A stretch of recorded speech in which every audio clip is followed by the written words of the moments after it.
From RF Smart, this is Taking Inventory, a podcast all about better controlling your supply chain and improving inventory management. Now your host, Abby Bennett.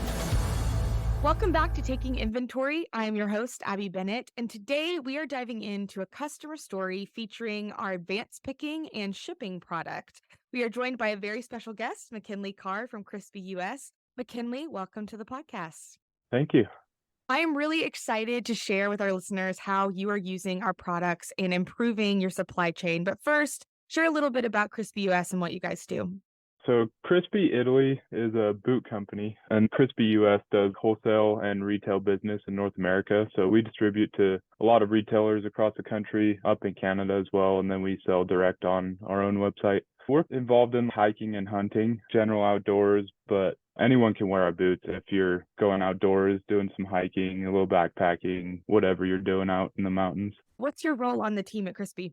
I'm warehouse manager / system admin. I kind of wear both hats at the same time. Mostly run the warehouse out here. And then if we need any changes to the RF Smart system, that's also me. Which is not uncommon for our listeners who aren't really as familiar with our product. Oftentimes, if you're in a supply chain role, you're doing some type of IT because they go hand in hand now. And McKinley, in your 5 years at the company, you've seen a ton of business growth, and your team has responded by really honing in and optimizing your warehouse practices to keep growing. And that led you to RF Smart. So set the stage for our listeners. Your team is on NetSuite, and you know you need a warehouse management system to improve your inventory control. What were you looking for in a WMS? We had a previous solution, a WMS that we were working with, but it just didn't work as well as we thought. The main problem was that it didn't have native functionality with NetSuite. That was a big piece, right? You have to manage an integration, and it's always a pain. So RF Smart had all the features we were looking for, and it was native to NetSuite. It was compatible with EDI. It supported the NetSuite functionality like back ordering and things like that. And so it was just a good fit for us, and we decided to go forward with it. Well, let's talk first about picking, because you guys are using our Pick Manager product. What did your picking look like before RF Smart Pick Manager? What were some of the bottlenecks you found there? Yeah, so a lot of it was having to print the actual pick ticket and go around. We want one path through the warehouse, so we're going to sort this one on top of this one on top of this one, and we were constantly switching things around, and oh, we missed this one, it got left on the desk, just weird stuff like that. And then we actually switched over to bulk picking, and we would end up with just a giant cart of items. And it was always like, okay, let's go find an order that's picked and not shipped. You got a big pile of the items you're trying to sort through. So that was most of the bottlenecks. And then once we started Pick Manager, man, it was totally different. So for our listeners who may not be aware, share a little bit about what Pick Manager now looks like in your warehouse. Pick Manager uses totes. It's basically a spot that you can put stuff. It has a barcode just like any other bin might, but you can put it wherever you want. You can put it on a cart. You can put it on whatever kind of system you're using.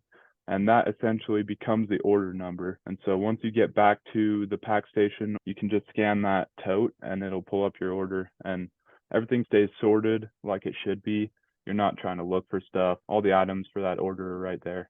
And you work specifically with both B2B and e-commerce. So you have two different channels you're having to navigate through with these orders. You're using totes to navigate that. Share what one pick might look like in your warehouse.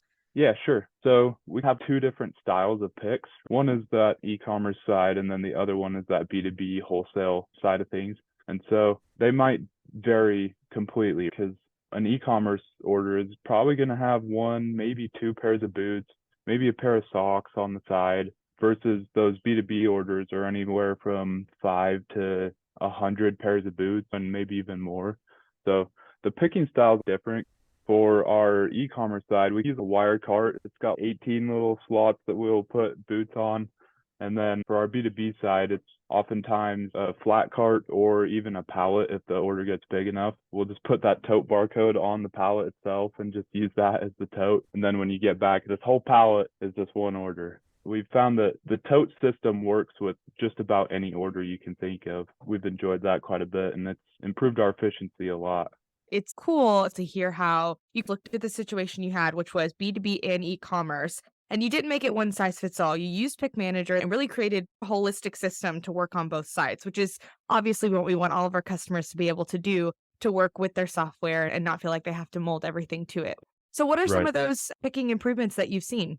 Yeah, much greater efficiency. You're not really losing stuff as much. Everything's accounted for because it all goes onto a task, and then you're not done picking that task until all the stuff is picked. And so you're not leaving orders behind. You're not finding orders that are picked later that aren't shipped. It's much better for order management on my side because being the warehouse manager, I'm in charge of making sure all the orders get out the door. So for me, it's peace of mind knowing that my guys know what they're doing. They're not going to forget about an order, that something's not going to go unpicked. That's been really great for me.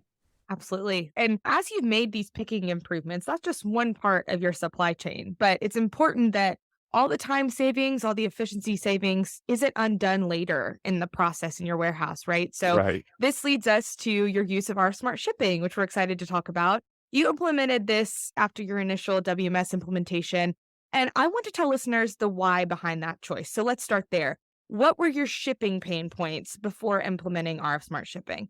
So a lot of that had to do with the rules, right? Like this item fulfillment has X shipping address going to Alaska and Hawaii, or we've got to ship it using a certain carrier based off of certain criteria.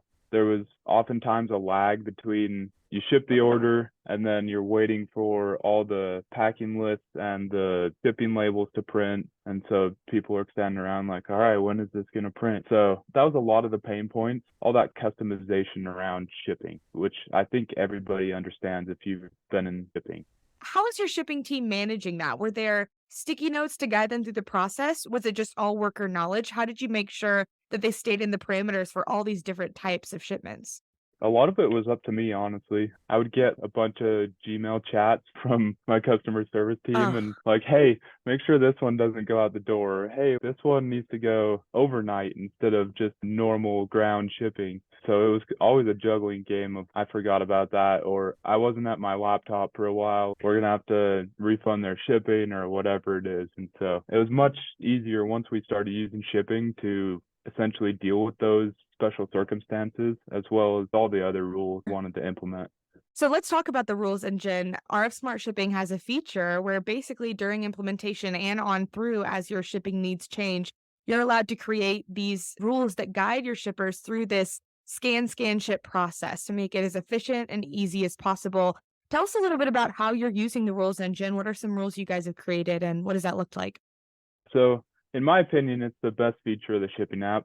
It's pretty easy to make a rule and understand it from the wording perspective, but also if you have any experience with any IT, it flows a lot like code, which is very helpful for those of us that are code minded, right? It's pretty flexible. There's the inbound mapping, which will pull in fields from NetSuite, and then you can create a rule based off of those fields that you've pulled in. So for us, B2B versus our e-commerce, we'll mark that once the order is coming in from NetSuite.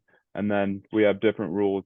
We want the customer packing list versus our retailer packing list. And those are completely different, as well as return labels. Sometimes we offer return labels to our customers. We often get, hey, we want to switch out a size for an 8.5 instead of a 9. So we're able to include return labels for our customers without worrying about the waste of money.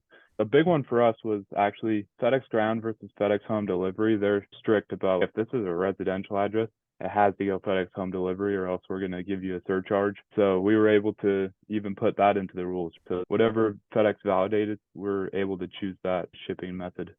Oh, that is so neat. So I'm hearing pain points that are being addressed, time savings, the ability to know what needs to go where and how, and doing that in the back end. And then also the efficiency of not having to do it manually. You're not going to have as many errors, right?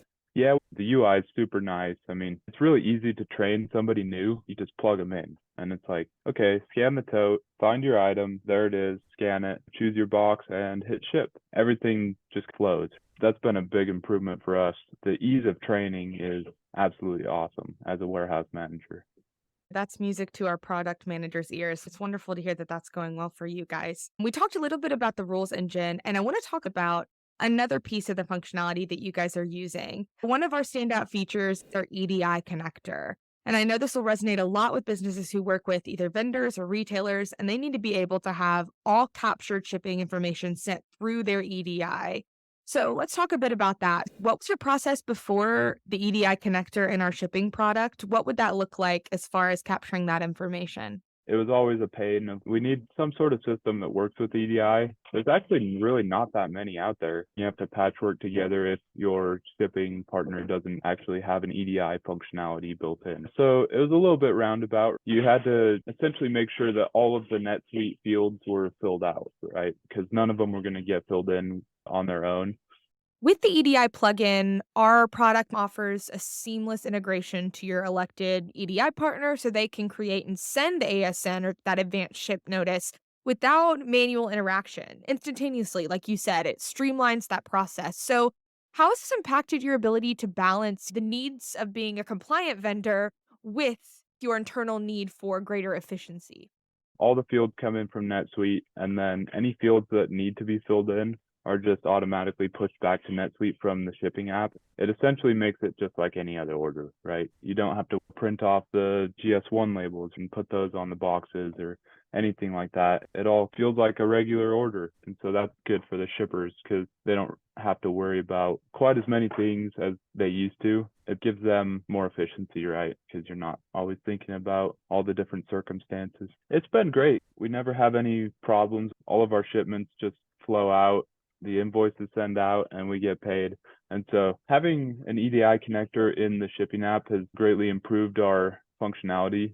You never have to really worry, did those fields get filled in? Did the connection error? You're never going back and looking at it again. It just works, which is, I think, what we all want when we set up an integration. Let's just have it work and not have to worry about it again.